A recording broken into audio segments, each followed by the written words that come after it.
Почитувани гледачи, добре дојавте и во денешното актуел интервју посветено на новогодишните празници, односно една ретроспектива со советниците, со политичарите за тоа како тие видат 2022 година. Денеска со мене со вас со советничката Анастасија Трајковска од Дом, која е дел од коалицијата Движење одлучно за промени. Трајковска, каква е вашата оценка за оваа 2022 година? Нели сите ја паметиме, ќе ја паметиме по ова енергетска и економска криза, меѓутоа еве на локално ниво? Енергетската криза е она што глобално го зафати целиот свет, меѓутоа овде на локално ниво јас се надевам дека некои активности од кои бевме дел и учествувавме во организацијата и спроведувањето на тие активности, дека ќе донесат резултати, особено во урбаниот развој на градот. За мене, ова 22 година, иако јас во работата на Советот се вклучив дури при крајот на април месец, еден од најголемо очекуваните резултати ќе биде донесувањето на новиот генерален урбанистички план, што верувам дека многу ќе придонесе за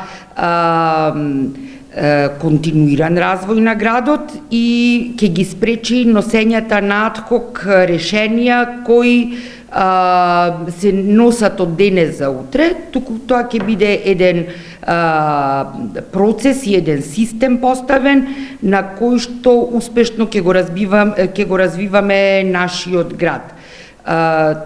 Очекувањата за следната година ќе бидат дека ваквото урбанистичко планирање, односно генералното урбанистичко планирање ќе биде реализирано во поголем дел и за следната година ќе ни остане уште мал дел да ги финишираме сите овие процеси. Оно што ме интересира, бидејќи сте нели по вокација архитект, генерален урбанистички план на Битола немаме со децении, значи допрва ќе се носи новиот, отпочната е процедурата и постапката, меѓутоа за тоа нели ќе ни бидат потребни година и пол или две. Логично е да се планирало и во минатото развој на градот без генерален урбанистички план.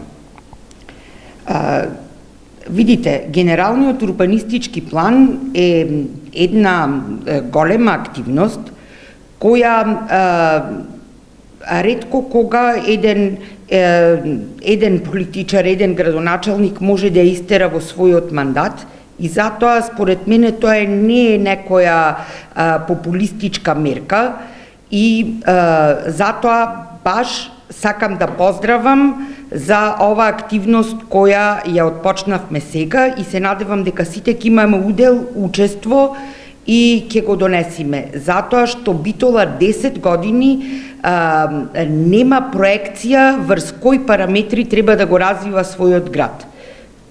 Кога ги слушате од ВМРО ДПМН и СДСМ во нивните расправи и препукувања за тоа кој повеќе направил во својот мандат, сега опозицијата често нели ја критикува власта дека работат проекти кои се од претходната градоначалничка и велат дајте почнете нешто ваше.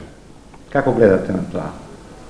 Видите, носењето на проекти и нивната реализација е еден долг процес. Мене најповеќе ми смета тоа кој почнал, кој ќе заврши. На крајот е битен резултатот ние да го имаме реализиран проектот. Најмногу што ми смета во овој период, сега морам да кажам и тоа што ми смета, е носиме одлуки за спроведување на некои работи без претходно да имаме јасно дефинирани проекти.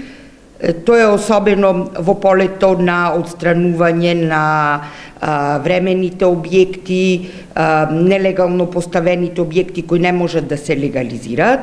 Мој став е дека прво треба да испланираме што со тој простор, а потоа да ги отстрануваме и да не оставаме руини и никако да не биде сватено дека комплетно можам да зборнам, пошто сум дискутирала со целата опозиција, со сите представници од опозицијата, никој од нас не е за неотстранување на тие објекти. Ние сме за носење на законски и плански решенија, претходно и врз база на тоа да ги отстраниме и да оставиме простор онаков како заслужуваат граѓаните на Битола, зеленило или паркинг. Да. Сега еве води на новата година би тоа да се украсува онака како што сметаат, нели, и во контекст на цела ова енергетска криза, таа предновогодишна атмосфера ја чувствувате доволно украсена, треба малку повеќе, колку тоа им е битно на граѓаните, што мислите? Мене лично ми е многу битно. Сакам да имам новогодишната атмосфера, мислам дека малце задоцнивме овој пат и повторно адхок решенија имаме на украсувањето. Нема некој посебен концепт на украсувањето, меѓутоа, она што го очекувам, дека ќе ни ја зголеми новогодишната атмосфера, ќе не направи посрекни, повесели во исчекувањето на новата година, секако ќе биде зимската приказна кај офицерски, која ја поздравувам ланската година и мене ми се допадна и се надевам дека годинава ќе биде уште подобра. Благодарам за ова интервју, среќни празници, па се гледаме во следната година. Фала, благодарам. Почитувани гледачи, тоа беше новогодишното интервју со советничката Трајковска. Благодарам за вниманието, останете со нас.